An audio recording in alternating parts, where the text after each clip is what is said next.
précédemment. Au Melrose Cabaret, 150 personnes ont assisté hier au premier spectacle du week-end. Une course contre la montre s'est déroulée dans les cuisines.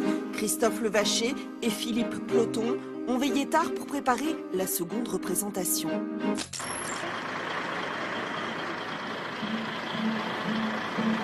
Aujourd'hui, ce n'est plus 150, mais 350 personnes que le Melrose Cabaret accueille. Certains clients sont des amateurs éclairés. Je ne sais pas si vous connaissez tous les détails du Fresh Cancan. Dans les années 1900, qu'est-ce qui se passait? Eh ben, non, mais les dames, elles avaient une culotte qui fendait au milieu. C'est pour ça que les vieux monsieur, ils se mettaient toujours au premier rang. Pour que le spectacle soit parfait, tout est millimétré. Tout le monde est prêt? Oui, ils sont là. On y va, Ok. Attention pour le son. Et top.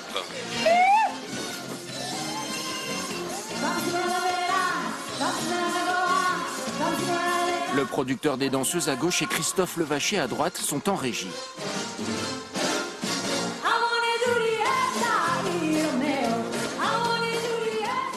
Dans les coulisses, les danseuses ont tout juste le temps d'une chanson pour changer de costume.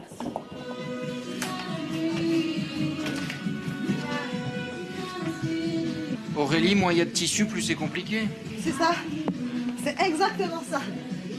Celui-ci, c'est le plus dur à enfiler. Celui-là, c'est le plus dur, ouais. Disons que si on rate un passage, on est foutu.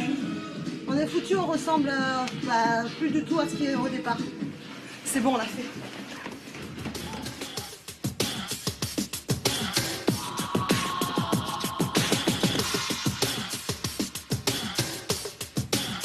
Un numéro est à peine commencé qu'un autre se met en place. C'est au tour d'Émilie, la contorsionniste.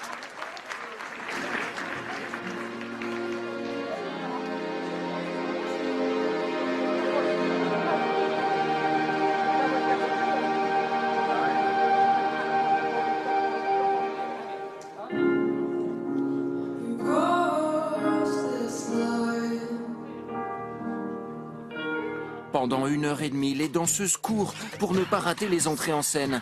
Pour faciliter les changements de tenue, il faut que tous les costumes soient à portée de main.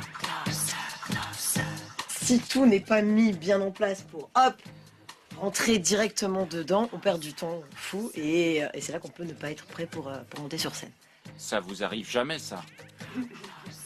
Très peu de fois. Mieux encore, les changements sont appris par cœur, comme l'explique Olivier Andrieux, la meneuse de revue. Il suffit de mettre une chaussure avant de mettre une manche et ça passe pas, ou un collier qui s'accroche dans les cheveux, donc on apprend un ordre précis. Mais on n'est pas à l'abri d'une bride de chaussures qui lâche. 38, c'est bon, 38? Ok, c'est serré, mais... Moi je suis tango, j'en fais toujours un peu trop. Moi je suis tango, je me connais des mots.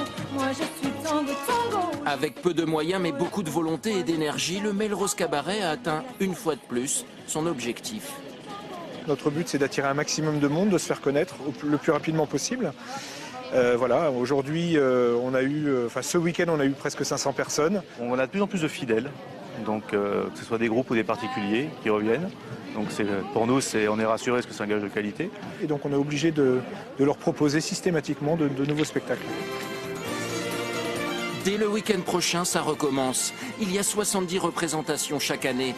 À Condé-sur-Huisne, le Melrose revendique fièrement son titre, le plus grand cabaret du Perche.